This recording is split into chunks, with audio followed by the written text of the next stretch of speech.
नमस्कार, कृषि जागरण में आपका स्वागत है। मैं हूं जिमी और शुरुआत करेंगे कृषि जागरण इवनिंग बुलेटिन की। तो सबसे पहली खबर गन्ना किसानों से जुड़ी हुई। महाराष्ट्र में गन्ना किसानों का जो बकाया है वो 593 करोड़ रुपए हो गया है। एक अधिकारी ने यह जानकारी देते हुए कहा। इसी के साथ जो वहां की चीनी आयुक्त संभाजी काजू पाटिल ने इस बात पर कहा कि चीनी मिलों को समझाया जा रहा है कि वो जल्द से जल्द किसानों को गन्ने का भुगतान कर दे। इसके साथ ही उन्होंने बताया कि इस साल जुलाई तक किसानों को लगभग 20,000 करोड़ का भुगतान किया गया है और अभी 593 करोड़ रुपए बाकी है। इसी के साथ पिछले साल उन्होंने बताया कि लगभग ये बकाया किसानों पर 2 करोड़ रुपए ही था। और आगे की जानकारी में उन्होंने बताया कि किसानों को जो भुगतान है उसमें देरी ना हो, मिलों के भी प्रयास के लिए हर प्रयास किए जा रहे हैं ताकि जो चीनी मिल है वो किसानों को जल्द से जल्द भुगतान दे। इसके लिए कई कदम और उठाए जा रहे हैं, जैसे एथेनॉल की जो प्रोडक्शन है उसको बढ़ाने पर भी विचार किया जा रहा है कि किस तरह से अगर एथेनॉल की प्रोडक्शन जो है वो बढ़ जाए तो मिलों को उससे फायदा हो, तो किसानों तक जो गन्ने की राशि है वो बकाया है वो जल्द से जल्द पहुंचे। तो ये थी पहली खबर। इसके साथ आपको और आगे रूबरू कराएंगे अन्य खबरों के साथ। हमारे साथ मौजूद स्टूडियो में कुछ अन्य हमारे साथी। नमस्कार किसान भाइयों, मैं चंद्रमोहन न्यूज रूम से कृषि जागरण के आपके लिए ऐसी मजेदार खबरें लाया हूं जो आप रोज देखते हैं। आपके पास जमीन है, आपके पास आसमान है, आसमान में सूरज है, सूरज चमकता हुआ देखते हैं, लेकिन ये सूरज जो है सूरज देवता बन के आ रहा है। किस तरीके से सोलर ऊर्जा से हमने एक नए तरीके से इस ऊर्जा को लेने की कोशिश की है। जो मौजूदा सरकार है जिसमें नरेंद्र मोदी जी ने ये कहा है कि हम अपनी जो क्षमता है वो बढ़ा के इसका लाभ किसानों तक पहुंचाएंगे। कहाँ तो ये हमारी 4% की कमी थी और अब सिर्फ 1% कमी रह गई है।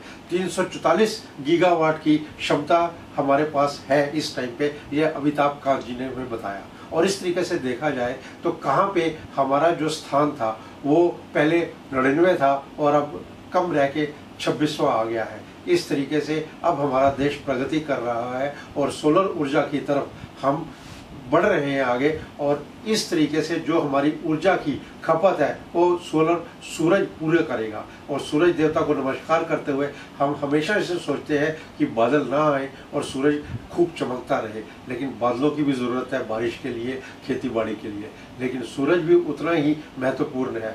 बिजली हर गांव में तो नहीं पहुंच पा रही है, लेकिन कुछ गांवों में बिजली पहुंच गई है और फिर भी कुछ उसके टाइमिंग है आने के लिए। इस तरीके से अगर हम सूरज से बिजली को पैदा कर सकेंगे तो उससे हमारे खेतों के पंप आराम से चल सकेंगे और आपको इसका लाभ मिल सकेगा। आने वाले टाइम में सूरज कितना महत्वपूर्ण रहेगा ये हम सब के लिए एक बड़ी उपलब्धि होगी।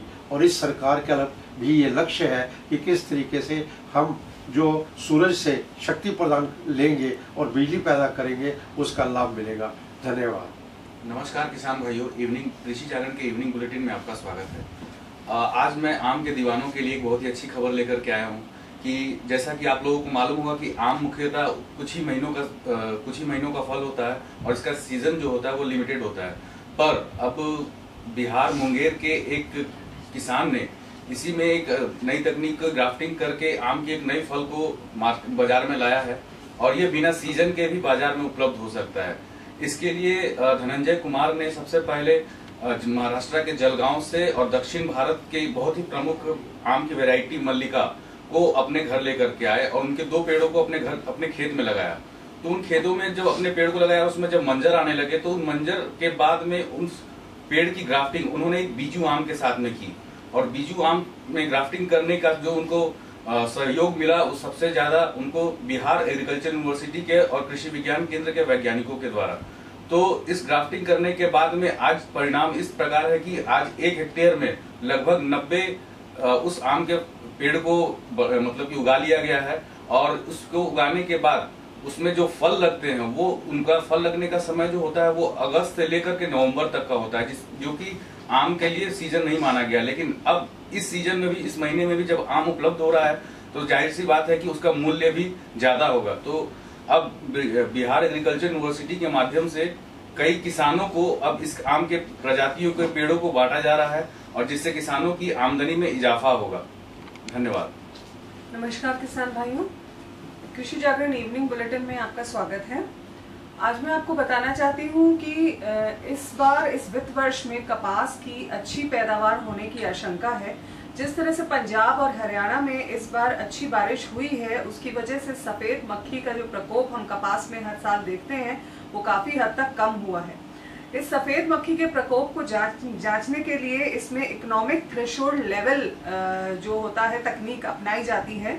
इसमें देखा जाता है कि सुबह के वक्त अगर मक्खी के 10 चिन्ह पत्ती पे दिखाई देते हैं तो इसमें थ्रेशोल्ड लेवल अधिक है और जो कि इसके रोकथाम के लिए ज़रूरी है और ये खतरे की निशानी है। इस तरह का जो एक्सपेरिमेंट किया गया ये जांचने के लिए कि कपास पे सफ़ेद मक्खी का प्रकोप किस हद तक है, इसमें पंजाब और हरियाणा की तरफ जो एक्सपेरिमेंट किया गया उसमें केवल 5 से 6 ही इसके कुछ बिंदु दिखाई दिए, जिससे कि ये हमें पता चला कि सफ़ेद मक्खी का प्रकोप इस साल कपास पे कम है और इससे कोई खतरा नहीं है। तो अगले आने वाले वित्त वर्ष में कपास की हम अच्छी फसल की उम्मीद कर सकते हैं और ये हमारे लिए एक खुशी की खबर है, क्योंकि सफ़ेद मक्खी का प्रकोप कपास पे बहुत बड़ी मुश्किल कई सालों से पैदा कर रहा है। और हमारे गवर्नमेंट ने बताया है कि हमारे किसान भाई इस पे नीम का स्प्रे करें अधिकतर इसकी रोकथाम के लिए। जो थोड़ा बहुत इस पे प्रकोप है उस पे नीम का स्प्रे करें और केमिकल्स का स्प्रे बिल्कुल ना करें, क्योंकि यदि केमिकल्स का स्प्रे हम करते हैं तो सफ़ेद मक्खी का जो अंश है वो और ज़्यादा बढ़ता है और ज़्यादा वो मल्टीप्लाई होती हैं और बढ़ जाती हैं। इस वजह से नीम का स्प्रे करना ही ज़्यादा अच्छा रहेगा। हालांकि कीट का प्रकोप बढ़ जाने पर फसल को बचाने के लिए पेस्टिसाइड्स के छिड़काव के अलावा कोई और विकल्प भी नहीं बचता है। तो ये खबर उम्मीद है कि आपको लाभ पहुंचाएगी। दूसरी खबर मैं लाई हूं कि महाराष्ट्र की मिलों के लैंडर्स ने चीनी का निर्यात रोका है।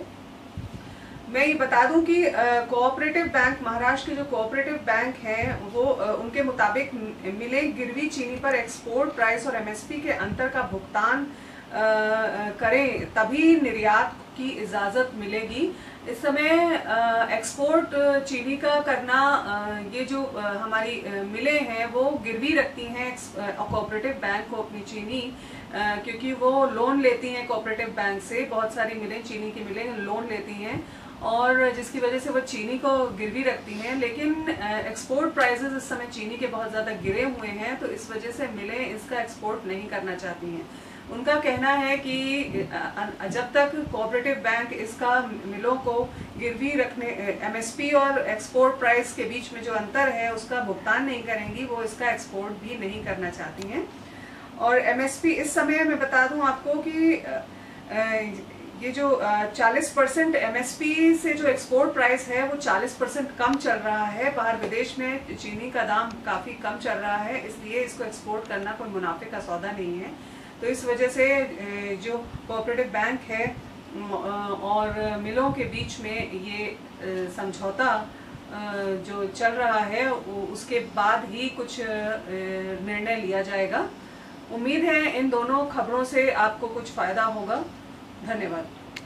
अगर आप हमारा यह वीडियो YouTube पे देख रहे हैं तो हमारे चैनल को सब्सक्राइब करें, और अगर आप हमारा यह वीडियो Facebook पे देख रहे हैं तो हमारे पेज को लाइक करें। धन्यवाद।